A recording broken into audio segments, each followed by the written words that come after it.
Friends, आज की video में हम एक्सरसाइज 4.1 का पार्ट 2 करने जा रहे हैं जिसमें हम सीक्वेंसेस के बारे में बात करेंगे। इससे प्रीवियस वीडियो में हमने इसका पार्ट 1 किया था जिसमें क्वेश्चन नंबर 1 और 2 के सारे पार्ट्स कर लिए थे और इसमें हमने सीक्वेंस बनाना और जनरल टर्म गिवन हो तो उससे सीक्वेंस कैसे बनाई जाती है और अगर सीक्वेंस गिवन हो तो उससे जनरल टर्म्स कैसे बनाई जाती हैं ये हमने प्रीवियस वीडियो में देख लिया था। अगर आपको उनके सॉल्यूशन चाहिए तो प्लेलिस्ट में जाके मेरी प्रीवियस वीडियो जरूर देखिए।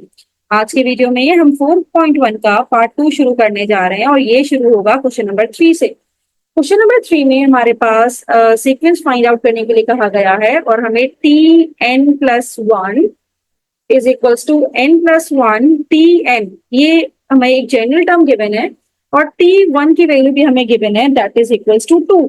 अब टी वन की वैल्यू हमें गिवन है और हमें एक जनरल टर्म भी गिवन है, तो स्टूडेंट सबसे पहले हमें यहाँ पे क्या करना है, हमारे पास जो जनरल टर्म है ये है T n plus one is equals to n plus one T n. और ये बात आपको पता है कि जब भी हमसे सीक्वेंस के बारे में बात की जाएगी तो हमें एन की वैल्यू 1 2 3 ये एन की वैल्यूज पुट करनी है। तो हमें क्या पुट करना पड़ेगा, सीक्वेंस फाइंड आउट करने के लिए एन की वैल्यू हम 1 पुट करेंगे, फिर 2 पुट करेंगे, जितनी आपको टर्म्स चाहिए 3 पुट करें, 4 पुट करें। यहाँ पे हमें गिवन तो नहीं है कि कितनी टर्म्स चाहिए, तो हम 4 या 5 टर्म्स निकाल देंगे तो वो काफी होगी, राइट। तो हमें एन की डिफरेंट वैल्यूज पुट करके यहाँ पे सीक्वेंस फाइंड आउट करनी है। तो स्टूडेंट सबसे पहले हम एन की वैल्यू 1 पुट करते हैं, put n is equals to 1। तो यहाँ पे अगर एन की वैल्यू 1 पुट करें तो 1 प्लस 1 ये तो हो जाएगा 2, और यहाँ पे एन की वैल्यू 1 पुट करें 1 प्लस 1 ये भी हो जाएगा 2, और यहाँ पे एन की वैल्यू 1 पुट करें तो ये T1 आएगा। अब T1 की वैल्यू हमें क्वेश्चन में गिवन थी जो कि है 2, तो इसका मतलब है T1 की जगह पे अगर मैं 2 पुट कर दूं तो T2 मेरे पास आ जाएगा दैट इज 4। 2 2 जा 4 हो जाएगा ना, तो मेरे पास T2 की वैल्यू आ गई 4 और T1 की हमें क्वेश्चन में ही गिवन थी। T1 की है 2 और T2 की है 4। फिर हमें नेक्स्ट टर्म फाइंड आउट करने के लिए एन की वैल्यू 2 पुट करनी पड़ेगी। तो ये हो जाएगा एन की वैल्यू 2 पुट करें 2 प्लस 1 तो T3 हमारे पास आएगा, एन प्लस 1 यानी कि 3 टाइम ऑफ एन की वैल्यू 2 पुट करें तो यहाँ पे आ जाएगा T2, यानी कि हमें यहाँ पे प्रीवियस टर्म पुट करनी पड़ेगी दैट इज T2। और प्रीवियस टर्म क्या है 4, T2 की वैल्यू है 4, तो 2 4 जा 8, तो नेक्स्ट टर्म यानी कि T3 हमारे पास आ जाएगी 2 4 जा 8। इस तरह से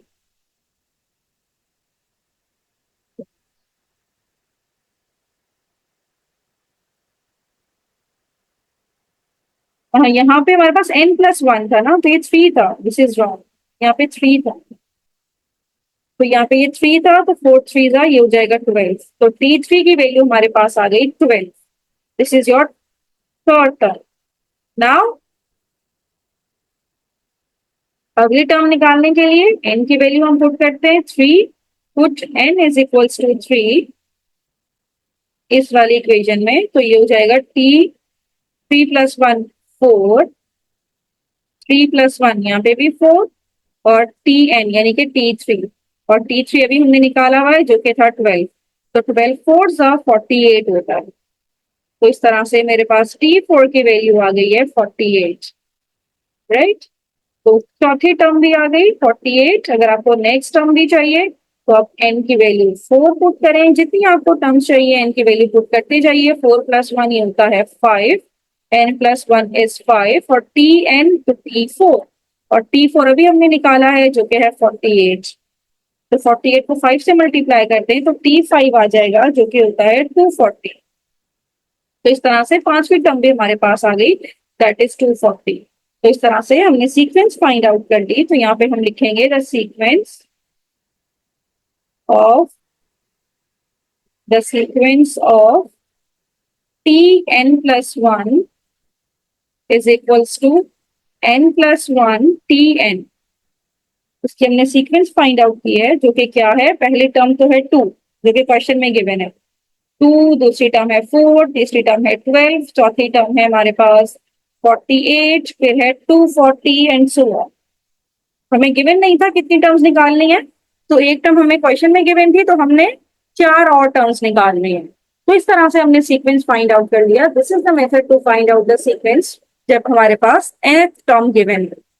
now moving toward question number 4, और क्वेश्चन नंबर 4 में हमें वैल्यूज निकालने के लिए कहा गया है किसकी, nth term of triangular sequence when n is equals to 7, 9, 12 and 16। तो स्टूडेंट यहाँ पे सबसे पहले आपको ट्राइंगुलर सीक्वेंस के बारे में पता होना चाहिए। ट्राइंगुलर सीक्वेंस, तो ट्राइंगुलर सीक्वेंस में जो इसकी nth टर्म होती है, ये हमने जब चैप्टर शुरू किया था तब देखी थी, तो ये होती है n+1/2। ये आपको सीक्वेंस याद रखनी है कि ये ट्राइंगुलर सीक्वेंस होती है। अब यहाँ पे हमने n की वैल्यू 7 पुट करनी है, तो हम सबसे पहले पुट करते हैं n की वैल्यू 7। तो ये हो जाएगा t की पावर n की वैल्यू 7, n की जगह पे 7, यहाँ पे 7 पुट करेंगे, 7 + 1 is 8/2। तो 2 1s are 2, 2 4s are 8, तो ये हो जाएगा 7 × 4, और 7 4s are 28 होता है। तो t की 7 की वैल्यू आ गई 28।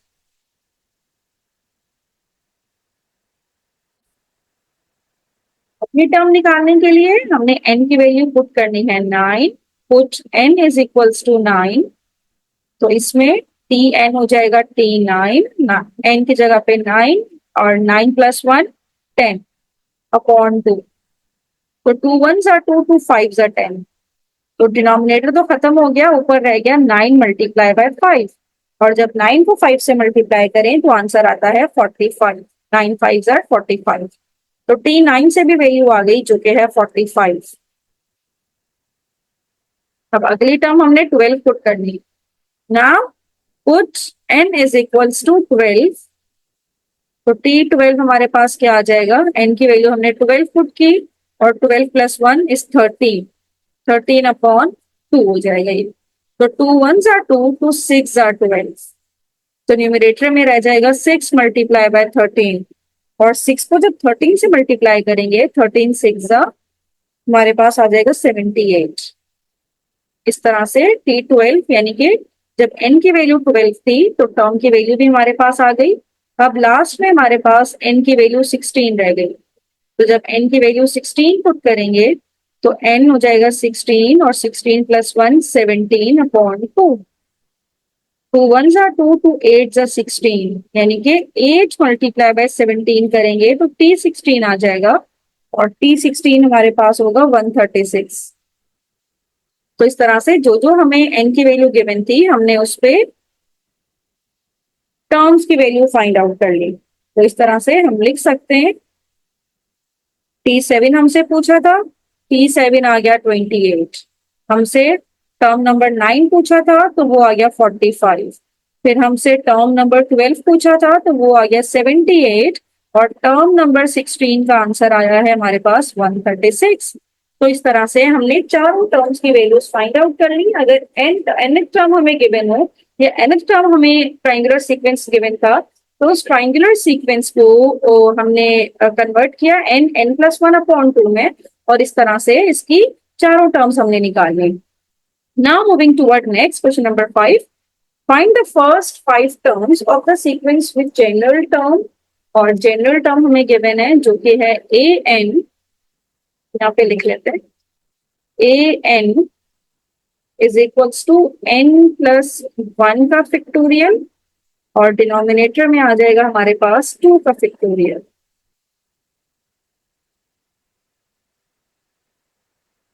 डिवाइड में भी आ जाएगा 2 का फैक्टोरियल, राइट। अब हमने इसकी फर्स्ट 5 टर्म्स फाइंड आउट करनी है। तो स्टूडेंट इसकी भी फर्स्ट 5 टर्म्स फाइंड आउट करने के लिए सबसे पहले n की वैल्यू 1 पुट करेंगे। तो ये हो जाएगा a1 is equals to 1 + 1, that is 2 factorial upon 2 factorial. और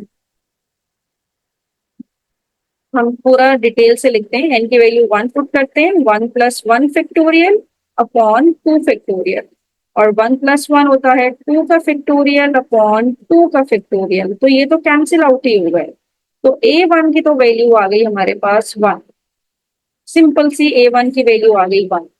अब हमने क्या करना है, n की वैल्यू 2 पुट करनी है। Put n is equals to 2। तो इस तरह से A2 हमारे पास क्या आएगा, 2+1 फैक्टोरियल और डिनोमिनेटर में आ जाएगा 2 फैक्टोरियल। तो 2+1 होता है 3 फैक्टोरियल अपॉन 2 फैक्टोरियल। तो अगर 3 फैक्टोरियल को हम ओपन करें तो 3 multiply by 2 factorial upon 2 factorial. तो 2 फैक्टोरियल से 2 फैक्टोरियल कैंसिल हुआ तो सेकेंड टर्म मेरे पास आ गई 3। तो इस तरह से हमने सेकेंड टर्म भी फाइंड आउट कर ली जो कि है 3।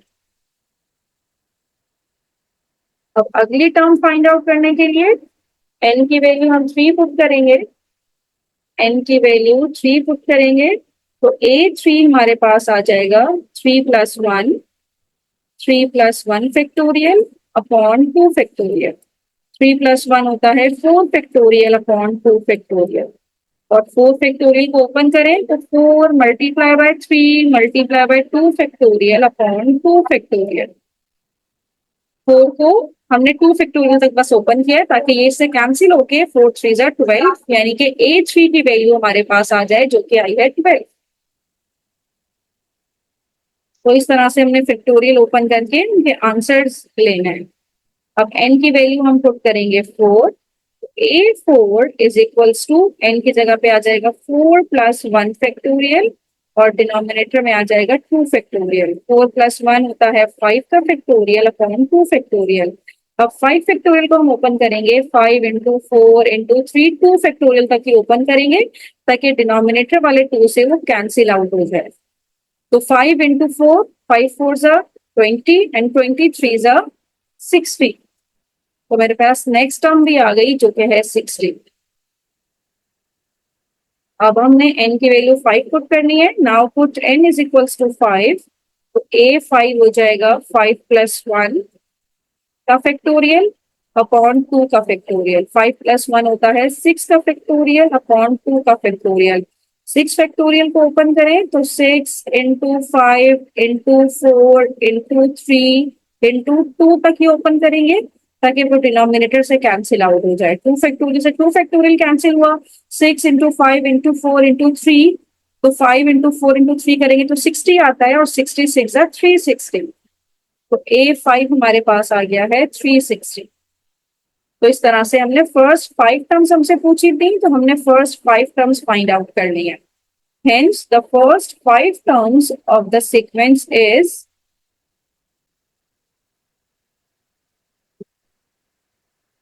hence the first 5 terms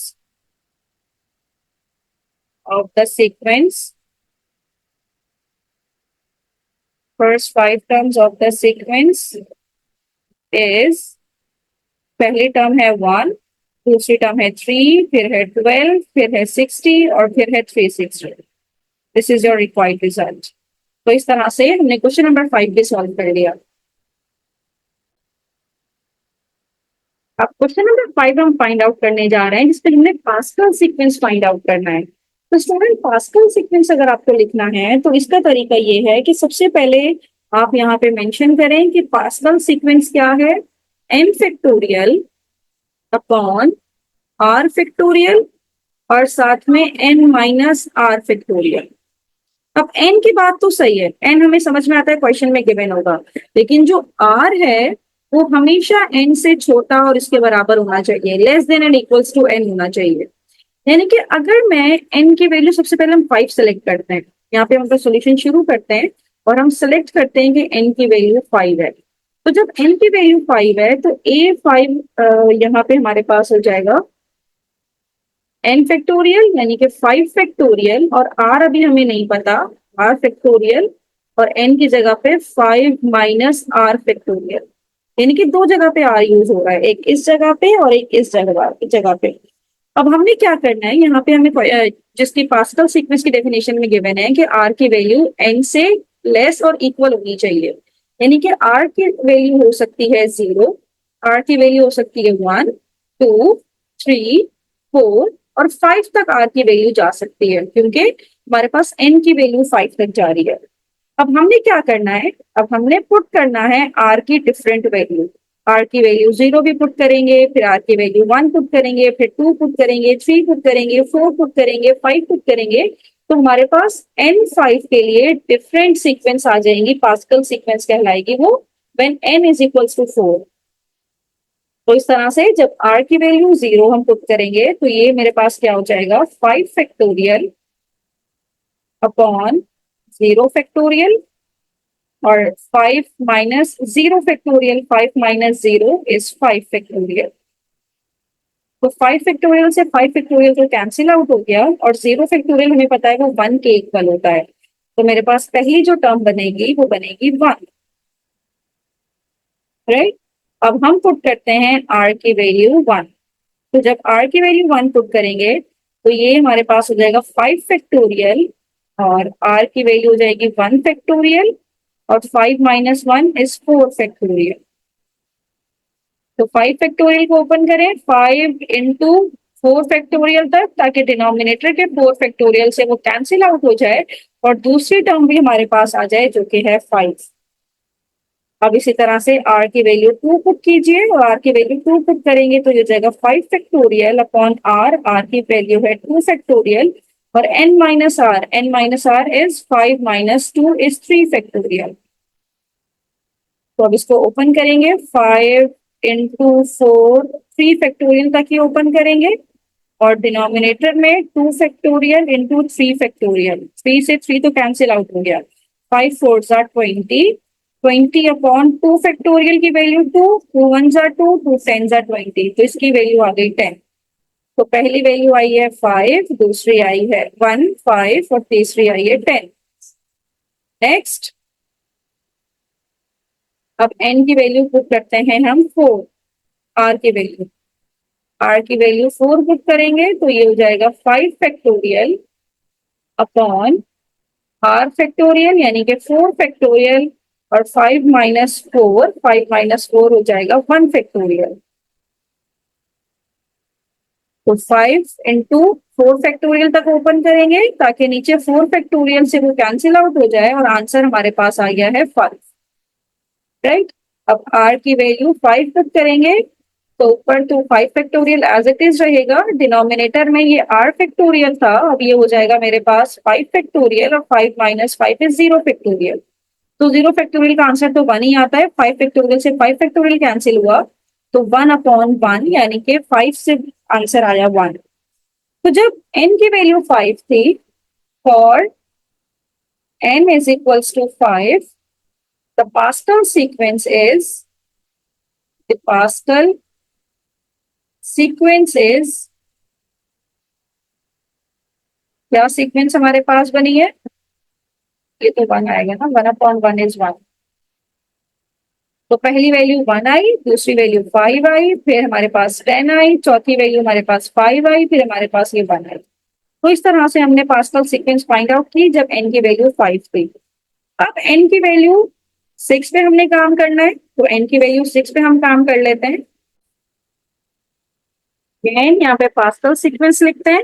pascal sequence है हमारे पास n factorial upon r factorial, और साथ में n माइनस r फैक्टोरियल, और इसकी r की value less than and equals to n होनी चाहिए। तो यहाँ पे अब हमने n की वैल्यू 6 पुट करनी है। जब n की वैल्यू 6 पुट करनी है तो ये हमारे पास हो जाएगा n फैक्टोरियल, यानी कि 6 फैक्टोरियल अपॉन r फैक्टोरियल, और n की वैल्यू 6 माइनस r फैक्टोरियल। तो इस तरह से r की वैल्यू क्या क्या होगी हमारे पास, n से छोटी, यानी कि 0 हो सकती है, 1 हो सकती है, 2 हो सकती है, 3 हो सकती है, 4 5 और 6 भी हो सकती है, क्योंकि अब हमारे पास n की वैल्यू 6 तक हम जाएंगे। तो स्टूडेंट अब हमने क्या करना है, उसी तरह से r की वैल्यू 0 लेंगे सबसे पहले। जब r की वैल्यू 0 लेंगे तो ये हो जाएगा 6 फैक्टोरियल, तो एज इट इज 0 फैक्टोरियल, और 6 माइनस 0 इज 6 फैक्टोरियल, तो 6 से कैंसिल, और 1 अपॉन 0 फैक्टोरियल 1 के इक्वल है, तो पहली टर्म तो आ गई 1। अब r की वैल्यू 1 लेंगे, तो r की वैल्यू 1 जब लेंगे तो ऊपर तो 6 फैक्टोरियल तो एज इट इज रहेगा, r की वैल्यू ले लेंगे 1 फैक्टोरियल, 6 माइनस 1 इज 5 फैक्टोरियल। तो 6 फैक्टोरियल को ओपन करेंगे 5 फैक्टोरियल तक, ताकि डिनोमिनेटर के 5 फैक्टोरियल से वो कैंसिल हो जाए और रिजल्ट आए हमारे पास सिर्फ 6। अब आर की वैल्यू 2 पुट करेंगे, आर की वैल्यू 2 पुट करेंगे तो ये हमारे पास हो जाएगा 6 factorial upon r factorial is 2 और n माइनस आर, तो 6 माइनस 2 ये हो जाएगा 4 फैक्टोरियल। तो 6 को ओपन करेंगे हम 4 फैक्टोरियल तक, ताकि डिनोमिनेटर के 4 फैक्टोरियल से वो कैंसिल आउट हो जाए और 2 फैक्टोरियल का आंसर 2 ही होता है, क्योंकि 2 1 जा 2 और 4 फैक्टोरियल से ये कैंसिल हुआ, 2 1 जा 2 2 3 जा 6 और 5 3 जा होता है 15।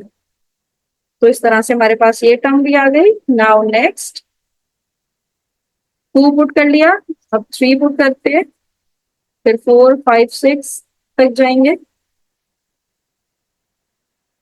एन आर की वैल्यू अब पुट करेंगे 3, तो ये हो जाएगा 6 फैक्टोरियल अपॉन आर की वैल्यू 3 और 6 माइनस 3 इज 3 फैक्टोरियल।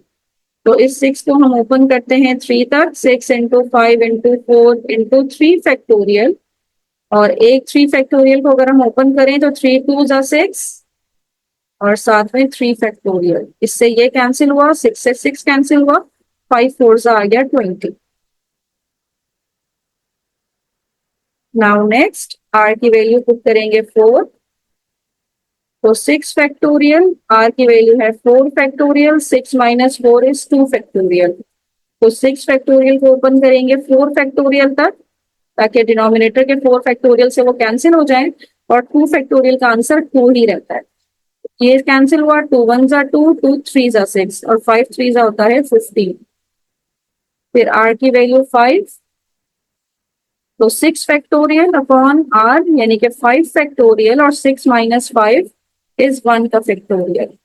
तो 6 फैक्टोरियल को ओपन करेंगे 5 फैक्टोरियल तक, डिनोमिनेटर में भी 5 फैक्टोरियल मौजूद है, ये इससे कैंसिल हो जाएगा तो 6 आ जाएगा। अब आर की वैल्यू 6 पुट करेंगे, तो 6 फैक्टोरियल अपॉन आर की वैल्यू 6, 6 माइनस 6 इज 0 फैक्टोरियल। तो ये इससे कैंसिल हुआ और 0 फैक्टोरियल का आंसर 1 होता है, तो इसका आंसर आया 1। तो हम यहाँ पे लिखेंगे कि when r is equals to 6, the Pascal sequence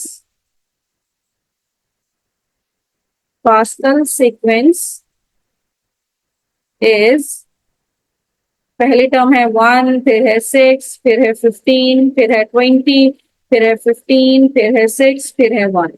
तो इस तरह से हमने R6 पे पास्कल सीक्वेंस फाइंड आउट कर ली। अब स्टूडेंट हमने 5 और 6 पे काम किया है, अब आप 7 रखें, n की वैल्यू 7 रखें और 7 रखेंगे तो R हमारा 0 से 7 तक जाएगा। फिर n की वैल्यू 8 रखें तो R हमारा 0 से 8 जाएगा। तो अब आप n की वैल्यू 7 और 8 रख के सीक्वेंस फाइंड आउट कर लें। तो इस तरह से हमारा क्वेश्चन नंबर 5 कंप्लीट हो जाएगा। तो स्टूडेंट यहाँ पे हमने 4.1 कंप्लीट कर ली। किसी भी क्वेश्चन में कोई प्रॉब्लम हो तो मुझे कमेंट बॉक्स में जरूर बताइए। थैंक यू सो मच कि आपने एंड तक मेरी वीडियो देखी।